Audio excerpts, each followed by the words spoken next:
আমার নাম শ্রীলতা। বিয়ের আগে আমি বাবা মায়ের সঙ্গে থেকে একটা স্কুলে শিক্ষিকার চাকরি করতাম। ভেবেছিলাম বিয়ের পরেও আমি নিজের কর্মে নিযুক্ত থাকব। আসলে অনেক আশা ও স্বপ্ন নিয়ে শ্বশুর বাড়িতে এসেছিলাম।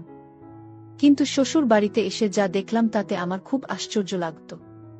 আসলে আমার জ্যাঠানী বিধবা ছিল, কিন্তু সে বিধবা থাকা সত্ত্বে প্রত্যেক দিন অর্ধেক রাতে তার ঘরের ভেতর থেকে বিছানার খচকচানির আওয়াজ ও তার মুচকি হাসির আওয়াজ আসত। এদিকে আমার শ্বশুরমশাই তো আমার জ্যাঠানীর প্রত্যেকটা কথাই উঠতেন ও বসতেন। আমার জ্যাঠানী যা বলতো আমার শ্বশুরমশাই তাই করতেন। আমার শ্বশুর মশাই আমার জ্যাঠানীর কোনো কথাই অমান্য করতেন না। জানি না কেন রাতের বেলা আমার জ্যাঠানীর ঘরের ভেতরের সেই আওয়াজ এবং আমার শ্বশুরের জ্যাঠানের প্রতি এতটা উদারতা আমার মনে একটু খটকা জাগিয়েছিল। তাই আমি আমার শ্বশুর মশাই ও জ্যাঠানীকে সন্দেহ করতে শুরু করেছিলাম, এবং আমার এই সন্দেহটা সত্যি কিনা সেটা জানার জন্য আমি একদিন রাতের বেলা বরের ঘুমিয়ে যাওয়ার পরে চুপচাপ নিজের ঘর থেকে বেরিয়ে যখন জ্যাঠানীর ঘরের ভিতরে উকি মারতে শুরু করি, তখন ভেতরে কিছু দেখতে না পেয়ে একটা বড় টুল নিয়ে এসে ঘরের ভেন্টিলেটরের সামনে রেখে ওই টুলের উপর চেপে ভেন্টিলেটরের ফুটো দিয়ে আমার দৃষ্টি ঘরের ভেতরে পড়তেই আমার পুরো শরীর যেন কেঁপে ওঠে।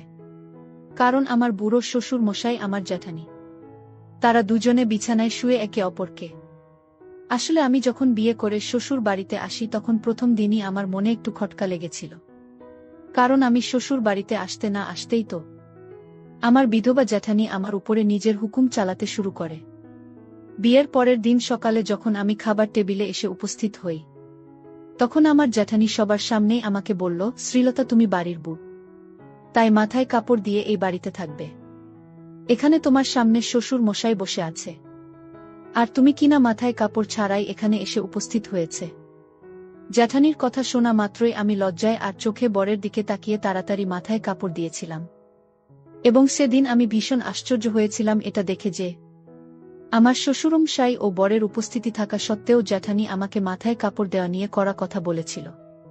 কারণ বাড়ির নিয়ম শৃঙ্খলার ব্যাপারে তো আমার শ্বশুর মশাই আমাকে বলতে পারতেন, কিন্তু আমার শ্বশুর বাড়িতে তো আমার জ্যাঠানীর কথা চলত।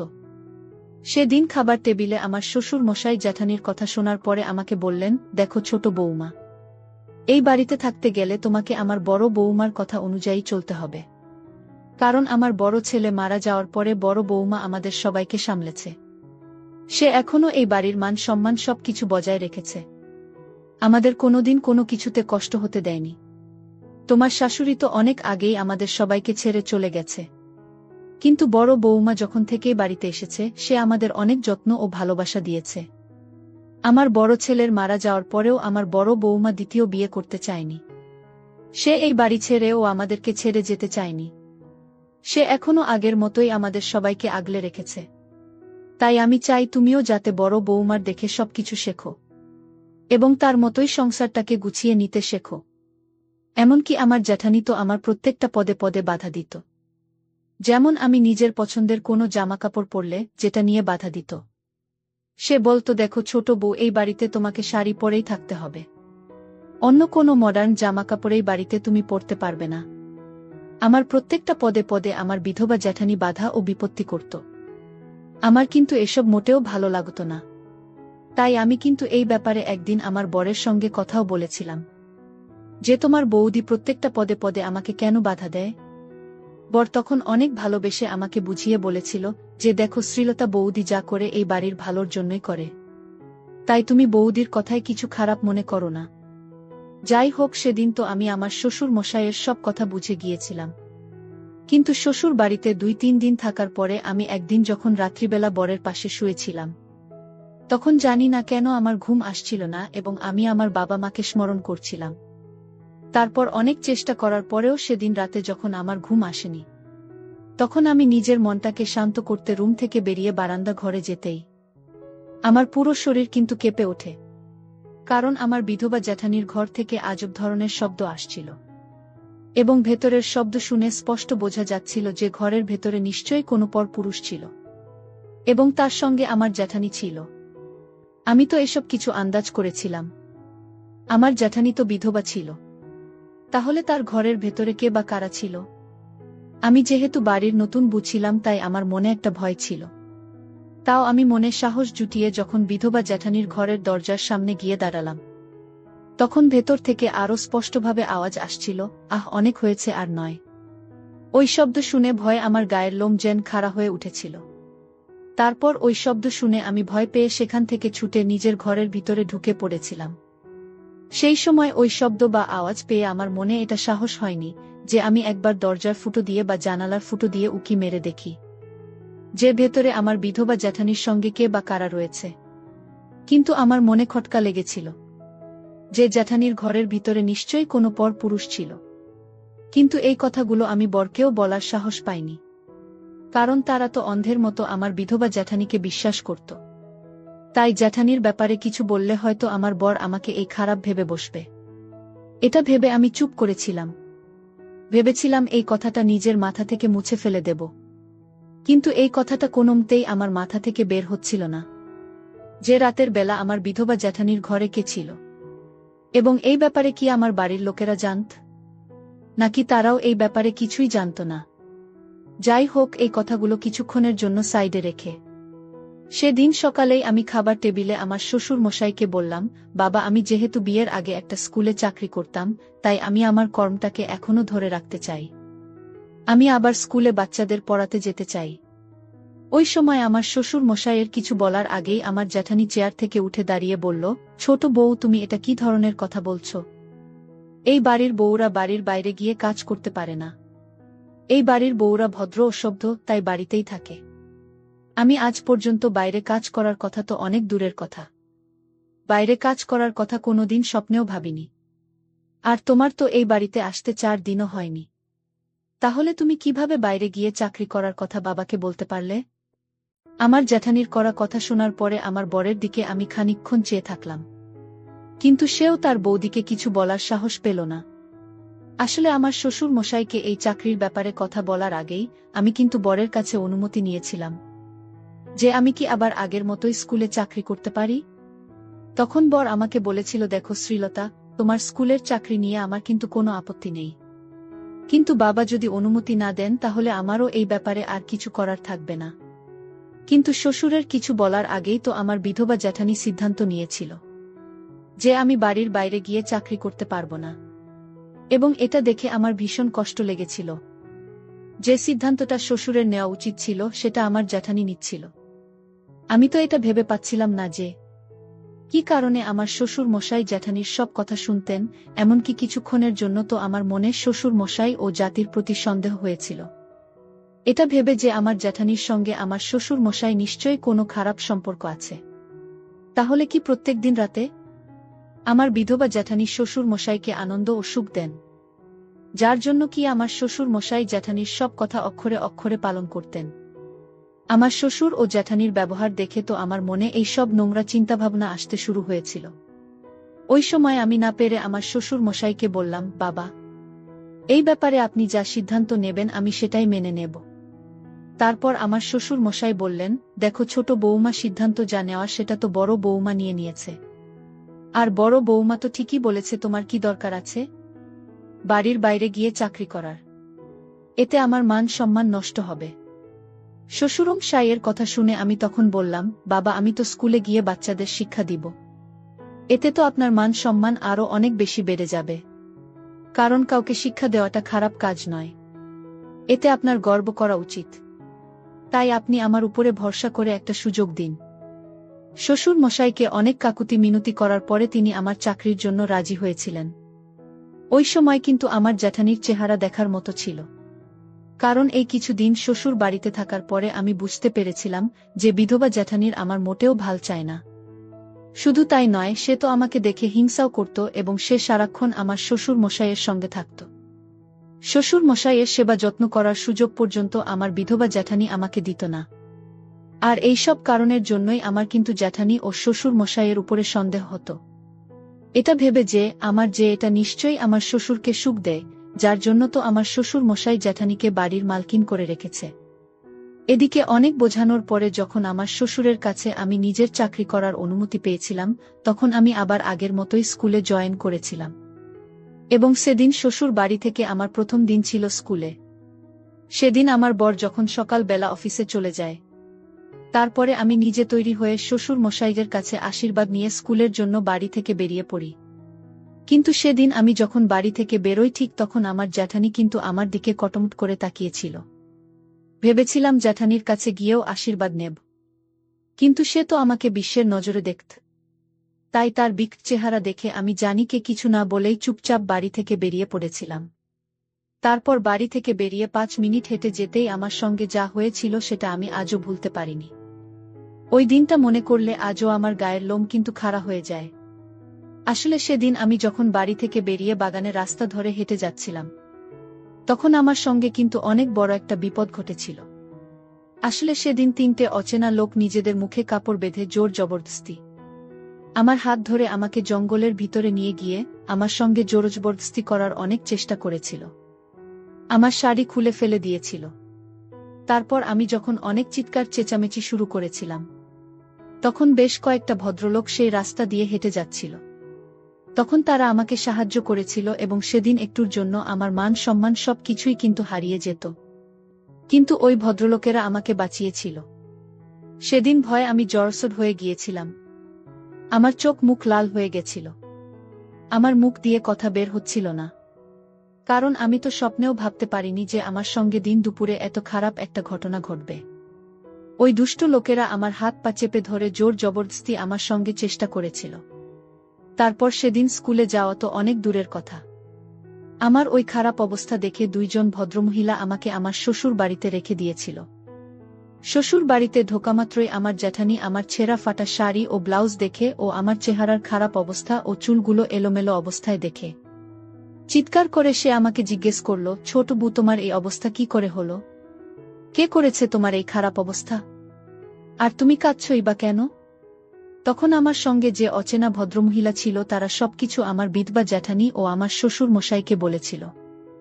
তারপর সবকিছু শোনার পরে আমার জ্যাঠানি শ্বশুর মশাইকে বলল, দেখলে তো বাবা, এই জন্যই আমি বারবার বারণ করছিলাম যে বাইরে গিয়ে চাকরি করার কোনো দরকার নেই। কিন্তু আপনি অনুমতি দিয়ে অনেক বড় ভুল করেছেন। দেখলেন তো আজ আপনার মান সম্মান সবকিছু শেষ করে চলে এসেছে আপনার এই ছোট বৌমা। ওই সময় কিন্তু আমার শ্বশুর মশাইও বিধবা জ্যাঠানির কথা শুনে আমাকে অনেক হেনস্থা করেছিলেন।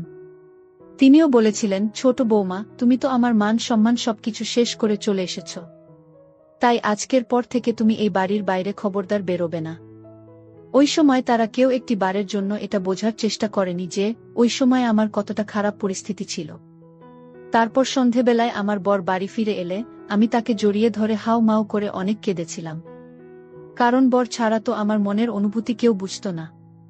সেদিন সারা রাত আমার ঘুম আসেনি এবং আমি বিছানায় শুয়ে শুয়ে এটাই ভাবছিলাম যে দিন দুপুরে কোনো অচেনা মানুষের কিভাবে সাহস হলো আমার মতো একজন ভদ্র মেয়ের সঙ্গে খারাপ কাজ করার। যাই হোক, সেদিন অর্ধেক রাতে আমার মনের ভিতর ছটফট করছিল আমার সঙ্গে ঘটে যাওয়া সেই ঘটনাগুলো বারবার ভেবে। তখন আমার কিছুই কিন্তু ভাল লাগছিল না।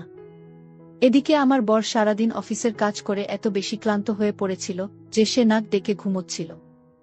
এমন নয় যে এই ব্যাপারে বর আমাকে বোঝায়নি। বর তো আমার সঙ্গে এ ব্যাপারে প্রায় 2 ঘন্টা আলোচনা করেছিল এবং আমাকে বুঝিয়েছিল, এবং সে আমার মন থেকে আমার কষ্টটা দূর করার আপ্রাণ চেষ্টাও করেছিল। তাই এটা ভেবে আমি খুব খুশি ছিলাম যে আমার বর অন্য পুরুষদের মতো স্বার্থপর নয়। অন্ততপক্ষে সে আমার কষ্টটা বুঝত। কিন্তু সেদিন রাতে ঘুম না আসার কারণে বরকে কোনো রকমভাবে বিরক্ত না করে আমি চুপচাপ নিজের ঘর থেকে বেরিয়ে রান্নাঘরের দিকে যেতেই আবার জ্যাঠানির ঘর থেকে একটা আজব ধরনের শব্দ পাই, আর তার সঙ্গে বিছানার খচকচানির আওয়াজও আমি পাই। এর আগের দিন তো আমি জ্যাঠানির ঘর থেকে আওয়াজ শুনে ভয় পেয়ে কিন্তু নিজের ঘরের ভিতরে ঢুকে পড়েছিলাম। কিন্তু সেদিন রাতে আমি ভেবেই নিয়েছিলাম যে আজ আমি দেখেই ছাড়ব জ্যাঠানির ঘরের ভিতরে এমন কি হচ্ছে, আমার জ্যাঠানির ঘরের ভিতরে রহস্যটা কি।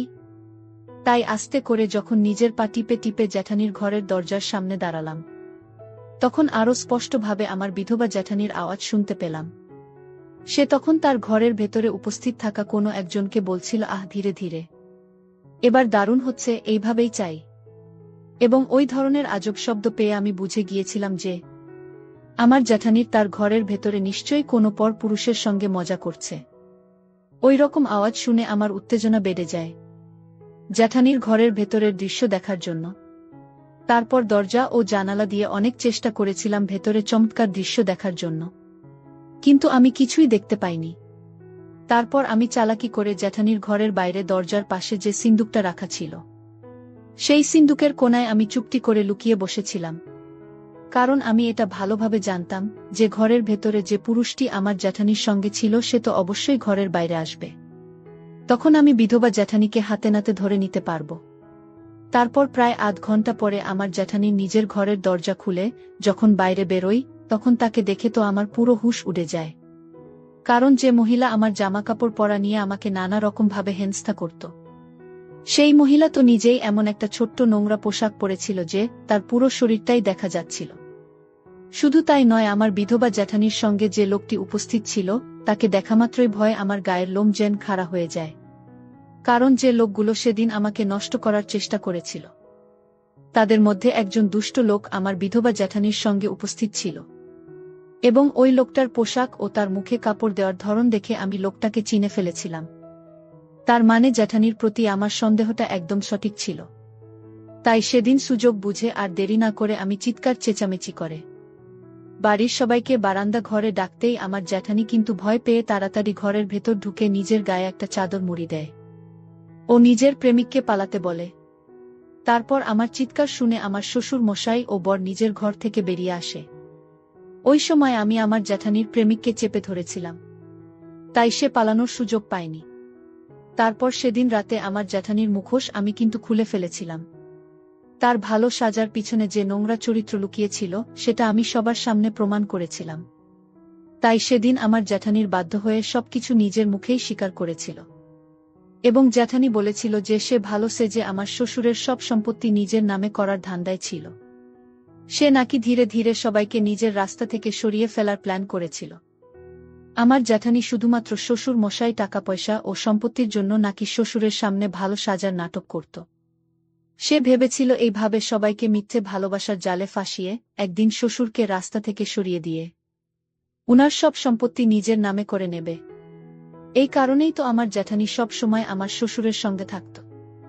এবং সে শ্বশুর মশাইয়ের সামনে আমাকে ভুল ও খারাপ প্রমাণ করার জন্য সেদিন আমার সঙ্গে ওই নোংরা ঘটনাটি আমার জ্যাঠানি কিন্তু ঘটিয়েছিল, যাতে শ্বশুর মশাইয়ের চোখে আমি চিরকালের মতো খারাপ হয়ে যায়।